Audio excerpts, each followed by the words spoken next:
And this is why our legends can't get their flowers. This is why our GOATs can't get the praise they deserve. And this is why you have a lot of kids who trash legends in hip hop, because we don't even have our legends respecting themselves and respecting each other. Jim is good. However, he's marketing himself well to stay relevant on the relevant train for more bags. I see what you're saying, and I agree with the tactic he is using. But at the expense of our legends, it contradicts what the main purpose in hip hop is, and that is not only advancing the culture, but preserving the culture, holding up the GOATs that are still alive to receive their flowers, and not disrespecting people who you created your style off of, who you created your fashion aesthetic off of.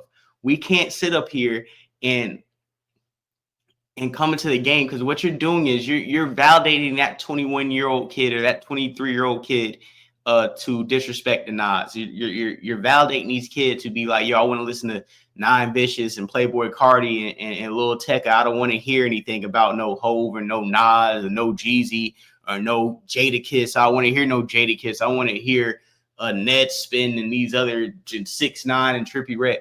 That's what you're going to get more of when you allow people like Jim Jones to make it okay to diss the legends. I don't think that is something that should be going down. He shouldn't have brought up numbers. Jim has a great run in hip hop. There are no analytics to support him being better or more relevant than Nas in any era. Definitely agree.